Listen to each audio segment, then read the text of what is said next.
우리는 몇 주에 걸쳐서 그 7 나팔 재앙을 살펴보고 있습니다. 지난주와 오늘 우리가 살펴본 부분은 그 6번째 나팔 재앙과 그 7번째 나팔 재앙 사이에 있는 중간 계시입니다. 이 중간 계시의 내용은 그 6번째 나팔 재앙과 관련이 있습니다. 이 6 나팔 재앙이 어떻게 끝났는가 하면 사람들이 이 마병대 재앙으로 이 3분의 1이 죽었는데 남은 자들이 회개를 하지 않는 겁니다. 그 재앙을 통해서 사람들은 회개하지 않습니다. 그래서 그 6 나팔 재앙이 끝나고 이제 7 나팔 재앙이 이제 시작되기 전에 중간에 어떤 계시가 있는가 하면 교회와 성도들을 통해서 복음이 전파되도록 이제 합니다. 그래서 지난 시간에는 하나님께서 요한에게 이 작은 책을 먹으라고 하고 온 세상에 예언을 하라고 말씀하십니다. 오늘 말씀에는 두 증인을 통해서 복음을 전하는 내용이 이제 나옵니다. 이 내용을 이제 다음 시간까지 2주에 걸쳐서 살펴보겠는데 간단히 지금 살펴보면 두 증인에게 하나님의 보호하심과 세상의 이제 핍박이 나타납니다. 그런데 두 증인이 복음을 전할 때 하나님의 능력과 기적이 또한 나타납니다. 그럼에도 불구하고 두 증인이 이제 죽임을 당하게 되는데 약한 자들이 굉장히 즐거워하는 거예요. 두 증인이 죽는 걸 보면서 막 서로 선물을 교환하면서 즐거워합니다. 그런데 3일 반 만에 죽었던 두 증인이 살아나서 하늘로 올라가게 됩니다. 그러면서 큰 지진이 나고 성의 10분의 1이 무너지고 많은 사람들이 죽습니다. 그런 광경을 보면서 남은 사람들이 두려워하면서 하나님께 영광을 돌립니다. 재앙으로는 회개하지 않던 사람들이 두 증인의 이 복음 전파와 그들의 고난과 죽음과 부활과 승천을 통해서 하나님께 영광을 돌리게 된다는 겁니다. 여기서 두 증인은 두 사람의 전도자를 말한다기보다도 이 복음을 전하는 교회와 성도들을 이제 가리킵니다. 먼저 이제 성전을 측량하라고 이제 하십니다. 1절, 2절을 보면 또 내게 지팡이 같은 갈대를 주며 말하기를 일어나서 하나님의 성전과 제단과 그 안에서 경배하는 자들을 측량하되 성전 바깥 마당은 측량하지 말고 그냥 두라. 이것은 이방인에게 주었은즉 그들이 거룩한 성을 42달 동안 짓밟으리라. 앞에 나왔던 이제 힘센 그 천사가 그 요한에게 지팡이 같은 갈대를 주면서 이것으로 측량을 하라는 겁니다. 이 갈대를 막대자같이 사용해서 이것저것을 재라는 겁니다.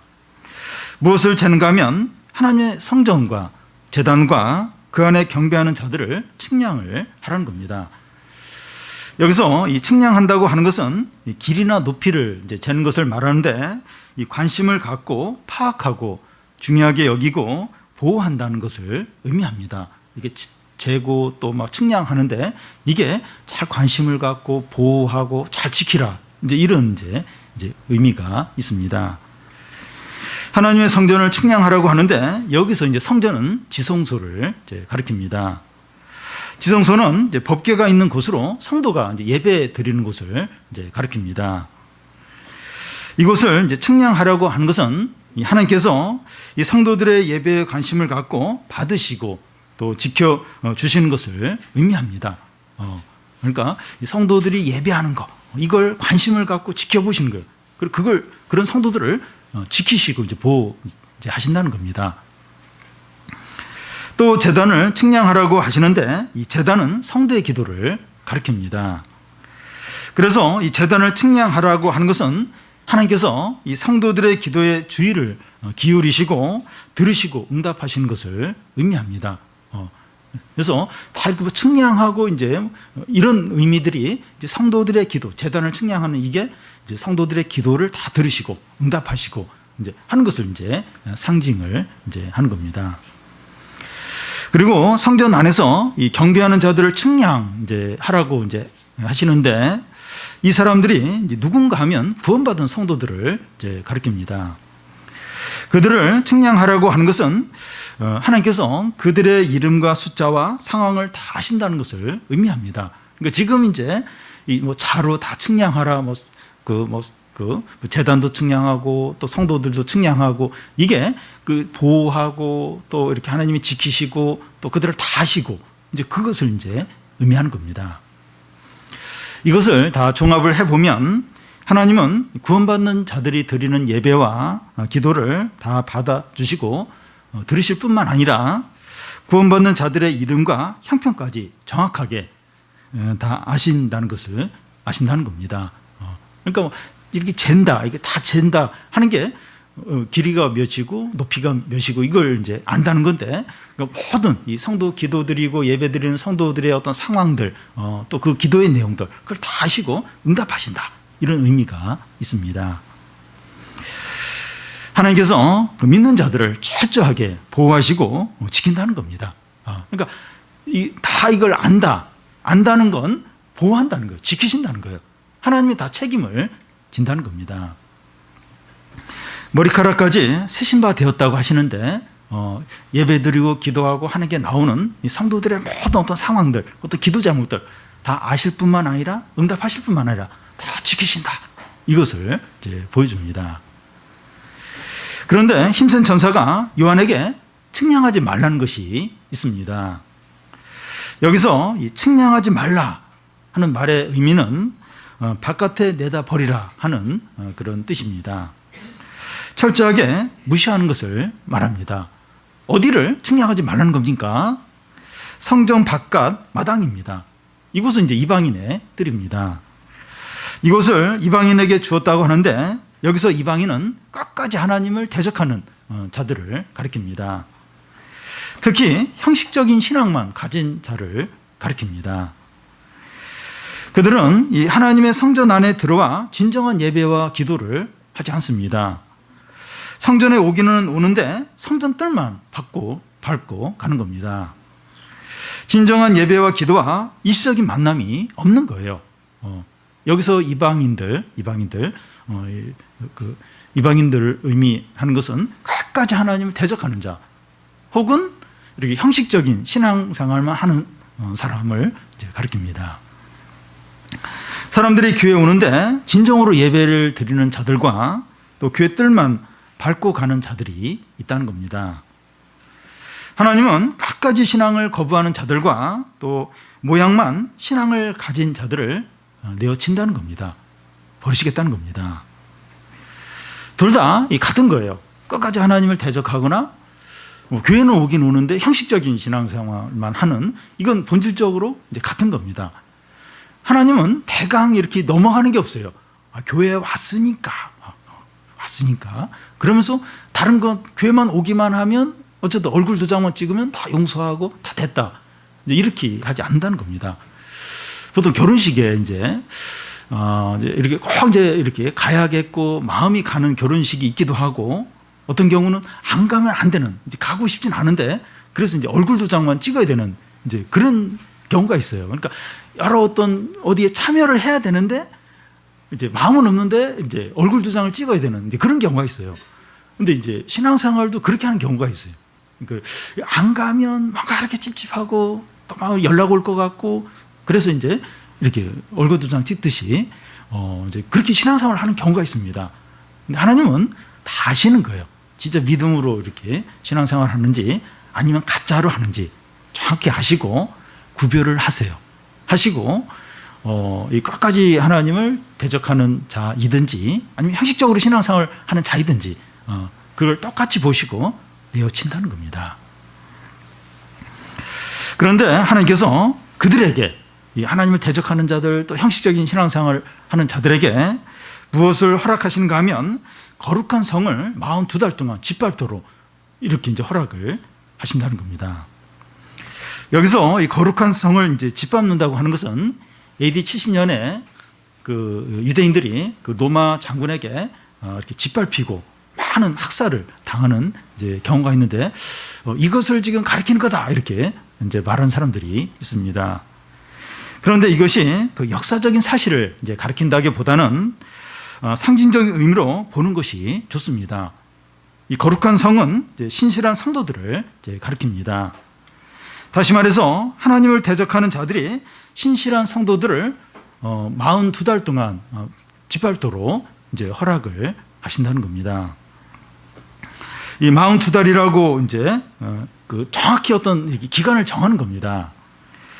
하나님께서 이 성도들이 핍박받는 것을 철저히 통제하신다는 것을 이제 의미합니다. 하나님께서 성도들을 철저히 보호하시는 것과 또 악한 자들에게 통제하면서 짓밟도록 허락하시는 것은 모순되는 거 아닙니까? 분명히 앞에서는 성도들을 철저히 막 자루 다 재는 거예요. 제단과 또 뭐 성소와 다 재로 재면서 성도들을 이렇게 다 하시고 지켜주신다고 했는데 또 바로 이어서 42달 동안 이 성도들이 짓밟히도록 그걸 허락을 하시는 거예요. 이건 서로 모순되지 않습니까? 모순되지 않습니다. 42달이라고 하는 것이 이제 그것을 증거합니다. 하나님의 통제하에 성도들에게 고난을 허락하신 이유가 뭡니까? 하나님 성도들의 고난을 허락해요. 그런데 통제 가운데 허락해요.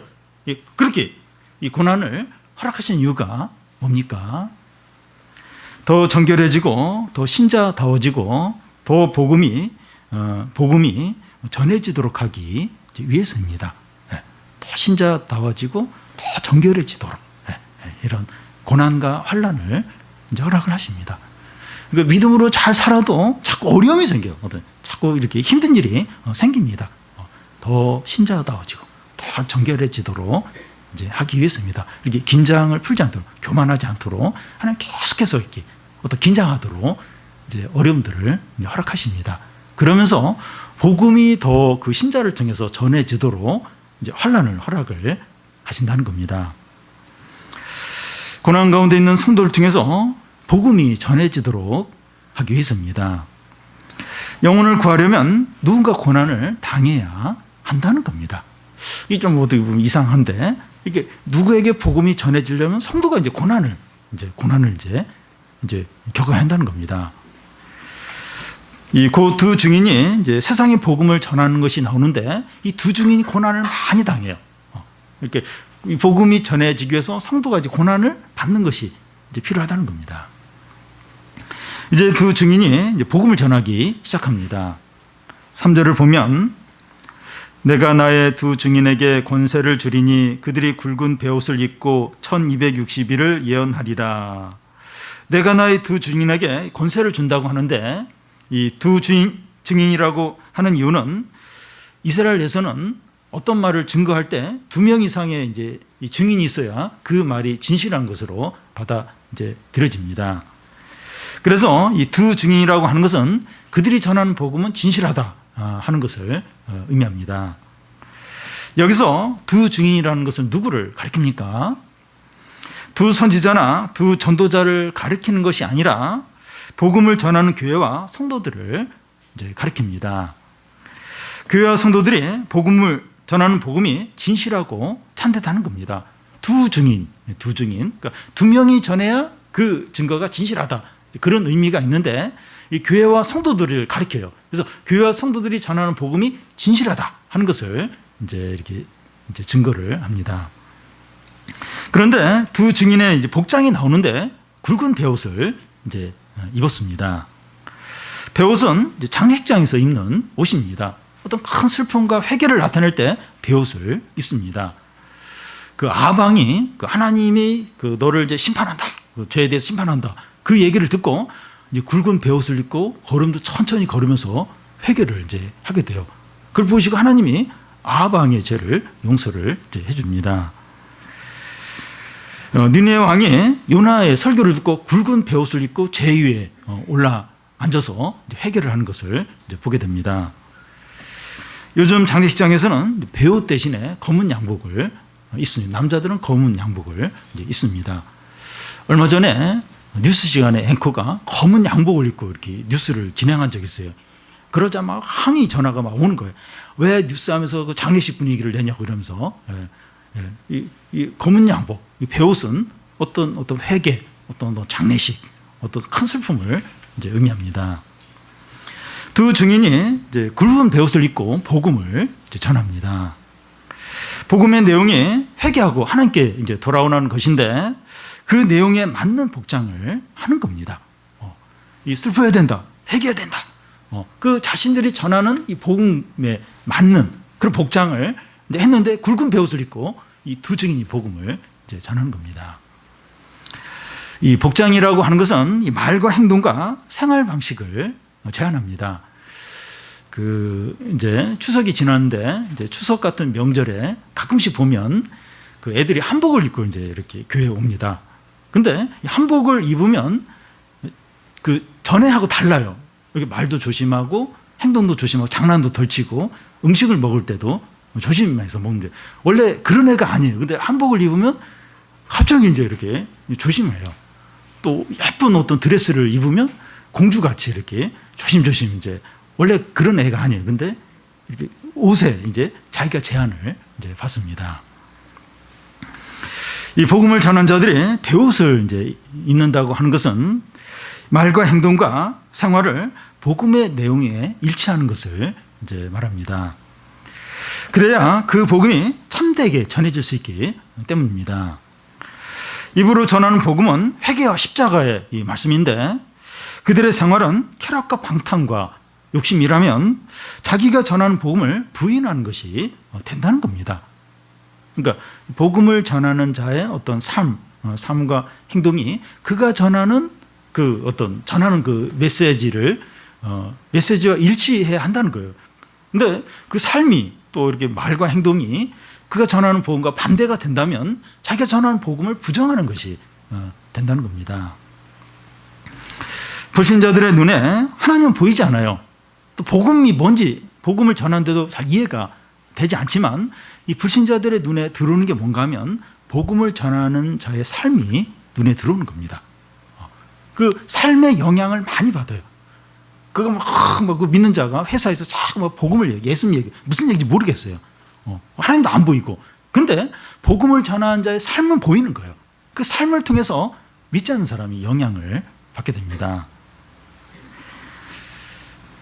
물론 그 그리스도인이 다 금욕적으로 살아야 하는 것은 아닙니다. 그렇지만 우리가 믿고 전하는 복음과 반대되는 삶을 살면 안 된다는 겁니다. 이렇게 자기가 전하고 자기가 믿는 그 막 하나님에 대해서 이야기를 하고 나서 행동하는 거 보면 막 삶을 사는 거 보면 반대로 이렇게 살면 이제 안 되는 겁니다. 우리가 할 수 있으면 복음이 잘 드러나도록 절제하는 게 필요합니다. 오늘날 믿는 자들의 영적인 싸움은 얼마나 절제하느냐 여기에 달려있다고 볼 수가 있습니다. 주님을 위해서 얼마나 많은 일을 하느냐, 얼마나 성경을 많이 하느냐, 기도를 많이 하느냐, 이것도 중요하지만 얼마나 절제하느냐, 이게 우리의 어떤 영적인 싸움에 주된 것이고 우리의 영성의 경건에 큰 영향을 준다고 할 수가 있습니다. 그만큼 유혹이 많은 거예요. 눈이 돌아가고 마음을 빼앗기고 그런 게 뭐 너무나 많은 거예요. 뭐 핸드폰이나 TV나 여러 이런 것들 얼마나 이렇게 좀 절제를 하느냐, 얼마나 덜 보고 얼마나 이렇게 그걸 이렇게 포기를 하느냐, 이게 곧 자신의 경건과 영성이라고 할 수 있을 정도입니다. 그래서 그냥 이렇게 절제만 잘 해도 성경 안 봐도 영성이 어느 정도 유지될 수 있는, 왜냐하면 성경을 안 봐도 이런 거 어떤 이런 거기에 이제 마음을 덜 빼앗기면 이렇게 말씀이 생각이 나면서 묵상을 하게 되고 자신의 믿음이 어느 정도 지켜진다는 겁니다. 그런데 주위의 유혹이 너무 많아요. 볼 게 너무 많아요. 마음을 빼앗는 게 너무 많은 거예요. 그리고 막 나도 그렇게 보고 싶고 자꾸 그렇게 하고 싶은 거예요. 그게 큰 영적인 싸움입니다. 이걸 이렇게 절제하고 포기하는 게 얼마나 어렵고 중요한지 이제 모릅니다. 그래서 우리가 이렇게 이제 하나님이 이제 우리에게 이제 복음을 전하도록 이렇게 하나님을 나타내도록 그렇게 하시는데 우리의 말과 행동과 삶이 우리가 이렇게 하나님을 나타내고 복음을 전하는 것과 반대가 되지 않도록 그걸 이렇게 상쇄시키는 이렇게 그렇게 하지 않도록 절제하는 게 필요합니다. 그런데 두 증인이 그 예언하는 기간이 정해졌는데 1260일입니다. 이 기간은 그 2절에 하나님을 대적하는 자들이 성도를 짓밟는 42달과 일치하는 기간입니다. 수학을 잘 하시는 분은 42 곱하기 42달이니까 한 달에 30일이니까 42 곱하기 30 해보시죠. 이게 며칠인가? 1260일입니다. 이것이 무엇을 이야기하는가 하면 악한 자들이 성도를 괴롭히는 같은 기간 동안에 성도들이 복음을 전한다는 겁니다.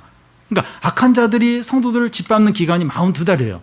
그리고 성도가 복음을 전하는 기간이 1260일입니다. 이게 같은 날이에요. 그러니까 악한 자들이 성도를 짓밟는 날과 성도가 복음을 전한 날이 같은 겁니다. 성도들은 이 고난 가운데 있으면서 복음을 전하는 겁니다. 고난이 있을 때는 가만히 있고 편안할 때 복음을 이제 전하는 것이 아니라 복음 가운데, 이 고난 가운데 있을 때 복음을 전한다는 겁니다. 지금 어렵고 힘드니까 지금 이 복음을 전할 때가 아니야. 가만히 있을 때야. 그리고 좀 편하면, 안정이 되면 그때 이제 복음을 전해야지. 그게 아니라 이 고난 가운데 있을 때 복음을 이제 전해야 한다는 겁니다. 여러분, 이 편안하면 신앙생활을 더 잘하고 복음을 더 잘 전할 것 같은데 그렇지 않습니다. 어려울 때가 신앙이 더 좋고 복음을 더 잘 전하게 됩니다. 믿음의 사람들을 보면 다 고난 가운데서 복음을 전했습니다. 복음이 제일 이제 잘 전해질 때가 교회가 핍박 가운데 있을 때입니다. 기독교가 로마에서 이제 공인되기 전까지 10번에 걸쳐서 대대적인 박해가 있는데 엄청나게 많은 사람들이 막 감옥에 갇히고 화형을 당하고, 그래서 보면 교회가 없어질 것 같아요. 신앙 가진 사람들이 다 신앙을 버리고 이제 세상으로 갈 것 같습니다. 그런데 그렇게 한 해가 끝나고 그 다음에 보면 폭발적으로 기독교인들이 증가하는 겁니다. 그러니까 그 순교하는 그 모습을 보면서 안 믿는 사람들이 예수님을 믿는 거예요. 전혀 이렇게 어떤 이성적인 생각과는 전혀 다릅니다. 중국이 1940년대 공산화가 되면서 이 선교사들을 다 내보냈어요. 외국인 선교사들. 그래서 선교사들이 중국을 다 떠나게 됩니다. 근데 선교사들이 이제 중국은 큰일 났다. 이제 기독교인들이 다 없어지고 교회도 이제 없어질 거다. 수십 년이 지난 후에 통계를 보니까 기독교인이 40배로 늘어난 겁니다. 그러니까 우리 생각하고는 달라요. 그 공산화 있으면서 핍박이 많았죠. 많은 성도들이 붙잡혀가고 교회가 폐쇄되고, 그러면서 막 교회 성도들은 기하급수적으로 이제 증가를 했던 겁니다. 그래서 고난과 어려움 때문에 약한 마음 먹으면 안 된다는 겁니다. 편해야 좀 경제적으로도 나아지고 좀 이렇게 건강도 좋아지고 여러 상황이 전해져야 복음을 전하지, 지금은 그럴 때가 아니에요. 지금은 그냥 숨을 떼고 그냥 이렇게 쉴 때야. 이제 그게 아니라는 거예요. 이 고난과 어려움이 있을 때 그때 오히려 복음이 폭발적으로 증가하는 그런 기회라는 겁니다. 그래서 악한 자들이 42달 동안 이 교회와 성도들을 짓밟는데 그 똑같은 기간 동안에 성도와 교회는 복음을 전한다는 겁니다. 그 기간이 딱 일치를 해요. 특이한 것은 그 약한 자들이 짓밟는 이 기간은 42달인데 성도들이 복음을 전하는 그 기간도 그 1260일 일치하는 겁니다. 그런데 그 같은 기간인데 42달하고 1260일이 같은 기간인데 어디가 더 길게 보입니까? 1260일이 더 길게 이제 보입니다. 성도가 이 고난도 받고 복음을 전하는데 이 복음을 전하는 것이 진정으로 귀하다는 겁니다. 그래서 42달로 이렇게 표현하지 않고 1260일로 이제 이렇게 이야기를 하는 겁니다. 그러니까 그 하루하루가 너무 귀하다는 거예요. 하루하루 이 성도들이 고난 가운데서 복음을 전하는 그 하루하루가 너무나 귀하기 때문에 같은 기간이지만 표현을 1260일로 이제 표현을 하고, 고난받는 기간은 42달로 같은 기간이지만 그렇게 말을 하고 이제 있는 겁니다. 교회와 성도가 환난과 고난이 가득한 세상 가운데서 살아가는 이유는 하루하루 복음의 빛을 비추는 데 있다는 겁니다. 왜 하나님이 고난과 환난과 어려움을 허락하실까? 그 기간에 이 복음의 빛을 잘 비추도록 하나님이 이제 이런 그런 어려움을 허락을 하신다는 겁니다. 물론 이제 더 정결케 되고 또 이렇게 믿음이 더 성숙하는 그런 기간도 있지만 복음을 전하는 기간이라는 거예요. 아주 좋은 기회라는 겁니다. 그래서 그렇게 사는 하루하루가 너무나 귀하다는 겁니다. 그래서 우리가 이제 뭐 100세 시대에서 나이 좀 오래 좀 살게 이제 됩니다. 왜 이렇게 돈도 없고 또 몸도 안 좋은데 왜 이렇게 오래 살게 하실까? 뭐 이렇게 왜 이렇게 오래 살게 하실까? 뭐 이렇게 불평할 수 있고 잘 이제 답답할 수 있는데 이렇게 복음을 전하는 그런 기간으로 이제 삼으라고 하나님이 우리에게 좀 더 이렇게 세상에 살도록 또 고난 가운데서 어려운 가운데 살도록 하신다고 볼 수 있습니다. 이 돈도 많고 건강하고 또 계속해서 일할 수 있는 기회가 있고 그러면 제일 행복할 것 같아요. 근데 그러면 복음 전할 어떤 그게 안 될 수 있어요. 이렇게 돈 가지고 자꾸 여행 다니고 그리고 또 이렇게 돈 있는 사람들 만나서 친목 모임하고 또 취미 생활하고 그렇게 하면서 많이 이제 보낼 수 있습니다. 근데 뭐 그렇게 할 돈이 없는 거예요. 돈이. 그래서 이제 자꾸 이제 이렇게 영혼에 관심을 갖고 또 하나님 일을 자꾸 하게 되고 또 자꾸 이렇게 어떤 복음을 전하는데 이제 이렇게 좀 살게 되는 거죠. 예. 그래서 이렇게 좀 하나님 이런 어려움들, 힘든 일들 하시면서 왜 이 세상 가운데 살게 하실까? 복음의 빛을 비추도록 하루하루 그렇게 하도록 하나님 좀 우리에게 이런 삶을 이제 허락을 하신다는 겁니다. 다음은 이 두 증인이 어떤 존재냐 하는 겁니다. 4절을 우리 같이 한번 읽겠습니다. 그들은 이 땅에 주 앞에 서 있는 두 감람나무와 두 촛대니. 이 감람나무는 이 감람류라는 기름을 생산합니다. 감람류는 이 촛대가 계속 타오르도록 하는 그런 기름입니다. 보통 촛대는 가지고 있는 기름이 다 떨어지면 이제 촛불이 꺼지게 됩니다. 그런데 감람나무에 연결되어 있는 촛대는 감람류가 감람나무로부터 계속 이제 공급이 되니까 이 촛대가 절대로 이 불이 꺼지지 않는 겁니다. 그러니까 이 촛대가 감람나무하고 연결이 되어 있어요. 감람류가 계속해서 공급이 돼요. 이 감람나무는 살아 있으니까 촛대의 불이 절대로 안 꺼지는 겁니다. 두 증인은 주 앞에 서 있는 두 감람나무와 두 촛대라는 겁니다. 감람나무와 연결되어 이 감람류가 끊임없이 공급이 되니까 이제 촛불이 꺼지지 않아요. 그런 것처럼 하나님으로부터 성령과 말씀과 능력과 생명이 계속해서 두 증인에게 공급이 된다는 겁니다. 그러니까 두 증인이 두 감람나무와 두 촛대라는 거예요. 그러니까 이 감람나무에 연결된 촛대가 꺼지지 않는 것처럼 하나님의 능력과 생명과 지혜가 계속해서 그 두 증인에게 공급이 되는 거예요. 그래서 절대로 이제 뭐 무너지거나 뭐 이렇게 막 이렇게 뭐 탈진하거나 쓰러지지 않는다는 겁니다. 환난과 어려움이 계속 있는 교회와 성도들이 복음을 계속 전할 수 있는 이유는 하나님으로부터 성령과 말씀과 능력과 생명이 계속해서 공급되기 때문입니다.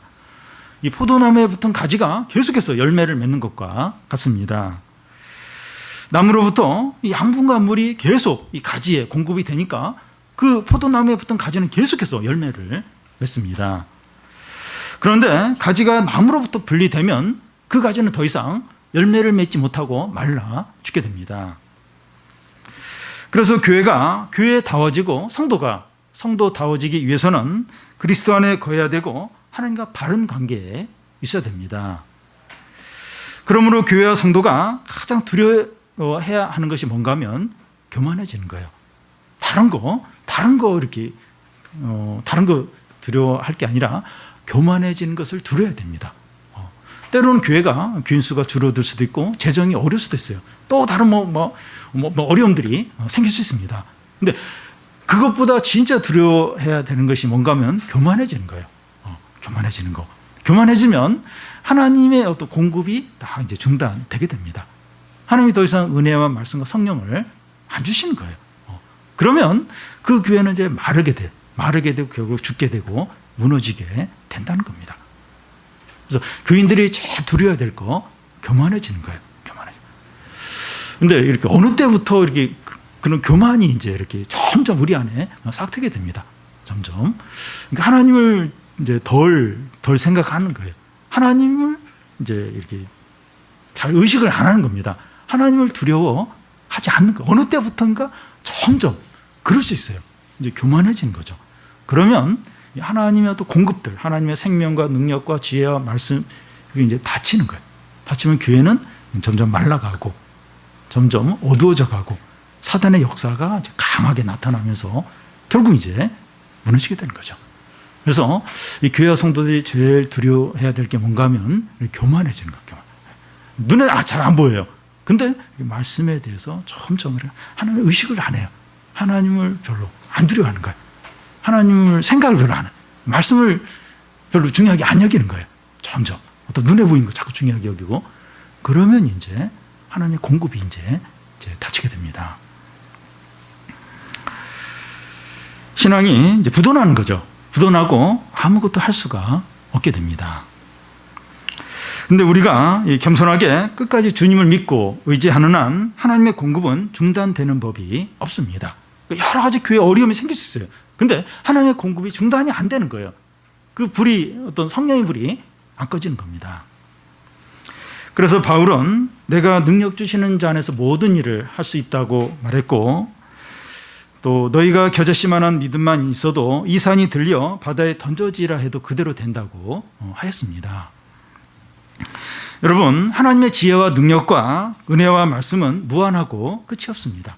하나님의 공급, 하나님의 능력, 이거 끝이 없어요. 끝이.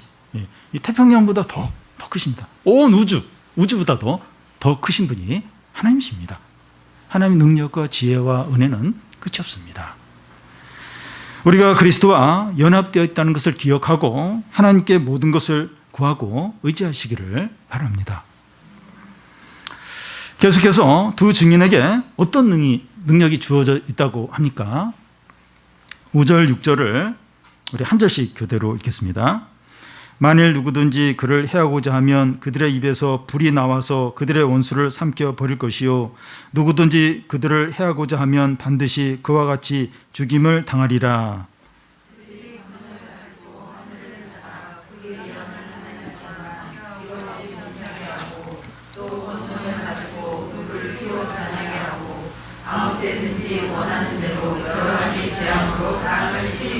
네. 만일 두 증인을 누가 해하려고 하면 그들의 입에서 불이 나와서 원수를 삼켜 버릴 거라는 겁니다. 이런 일이 엘리야 선지자를 통해서 실제로 일어났습니다. 이스라엘이 신하를 보내서 엘리야를 데려오라고 시켰을 때 엘리야가 이제 내가 하나님의 사람이면 하늘에서 불이 내려와서 너희들을 태울지니라 이렇게 하니까 두 번에 걸쳐서 그런 일이 일어났습니다. 그리고 예언하는 날 동안 비가 오지 못하게 한다고 하는 것은 또 선지자 엘리야를 통해서 또 실제로 이런 일도 일어났습니다. 물이 피로 변하게 되거나 여러 가지 재앙이 나타나는 일은 모세를 통해서 이런 일이 실제로 일어났습니다. 모세와 엘리야를 통해서 엄청난 기적과 능력들이 나타났습니다. 두 증인에게 모세와 엘리야에게 나타났던 것처럼 큰 기적과 능력이 나타난다는 겁니다. 모세와 엘리야를 통해서 엄청난 기적과 능력이 나타나는데 두 증인을 통해서 그런 기적과 능력들이 나타나게 된다는 겁니다. 그런데 두 증인은 교회와 성도들이라고 하였습니다. 교회와 성도들이 환난 가운데서 진정으로 예배하고 간절히 기도하고 복음을 열심히 전하면 능력과 기적이 나타난다는 거예요. 모세와 엘리야에게 나타났던 그런 기적과 능력이 그 성도들, 교회가 열심히 기도하고 예배드리고 복음을 전하면 그들에게 그런 기적과 능력이 나타난다는 겁니다. 기도의 응답이 있고 말씀대로 되고 하나님께서 도와주시는 증거들이 나타난다는 겁니다. 여러분 오늘날 우리들이 참 자랑할 것도 없고 가진 것도 없고 고난 가운데 있지만 낙심하지 않고 예배하고 기도하고 복음을 전할 때 세상과 어둠의 세력을 이기는 승리들이 있습니다. 뭐 가진 게 없어요. 별로 이렇게 능력도 없고 근데 계속 기도하면서 계속 복음을 전하면 이런 어떤 능력들, 또 세상을 이기는 어떤 악한 세력을 이기는 그런 승리가 있습니다. 세상적으로 보면 교회와 성도들이 좀 패배한 것처럼 보일 수 있지만 그런 것 같아요. 사실 교회가 점점 약해져요. 점점 약해지고, 그리고 참 이렇게 교회 소식, 여러 다른 교회 소식을 이제 이렇게 들을 때가 있는데, 참 교회들의 어떤 참 아픔들, 문제들, 막 이렇게 막 교회가 이렇게 쪼개지기도 하고, 큰 시험에 들기도 하고, 뭐 교회가 폐쇄되기도 하고, 그런 이야기를 많이 이제 듣게 됩니다. 그리고 뭐 이렇게 성도들이나 또 이렇게 목회자들을 또 중직자들에게 어떤 문제들이 일어나는 걸 듣게 되고, 그걸 보면 막 이 교회와 성도들이 다 이렇게 좀 무너지고 망하는 것처럼 그렇게 보일 때가 있어요. 그렇지만 결국 교회와 성도는 승리와 영광을 얻게 됩니다.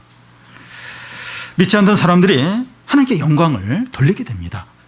우리가 다음에 살펴보면, 다음 그 말씀에 보면 이제 믿지 않는 사람들이 막 하나님께 영광을 돌리는 것을 이제 보게 됩니다. 교회와 성도들을 통해서 이제 그런 어떤 승리가 이제 나타난다는 겁니다.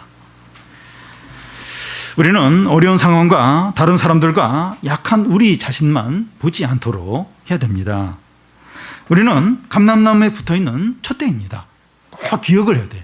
우리는 감람나무에 붙어있는 촛대예요. 촛대. 계속 이 감람류가 공급이 되는 감람나무에 붙어있는 촛대들입니다. 하나님의 공급을 의지해서 모든 일을 하는 자입니다. 우리 주님이 주시는 능력과 지혜로 모든 일을 하는 자입니다. 부족한 법이 없어요. 두려울 게 없습니다. 우리가 감람나무 대신 주님을 의지해서 이 포도나무에 가지가 붙어서 이렇게 그 열매를 맺는 것처럼 우리가 주님을 의지하고 주님의 도움을 구하면 부족할 것도 없고 두려울 것도 없습니다. 모세와 엘리야의 능력을 우리에게 주셨습니다. 오늘 말씀에 이 두 증인에게 그런 능력, 모세와 엘리야의 능력을 주신다고 이제 했는데, 우리가 이렇게 다 믿음으로 살고 또 이게 복음을 전하고 이럴 때 모세와 엘리야의 능력이 우리에게 주어져 있습니다. 우리 교회와 우리가 여러 고난 가운데서 승리와 영광과 큰 구원과 부흥을 다 누리시기를 바랍니다.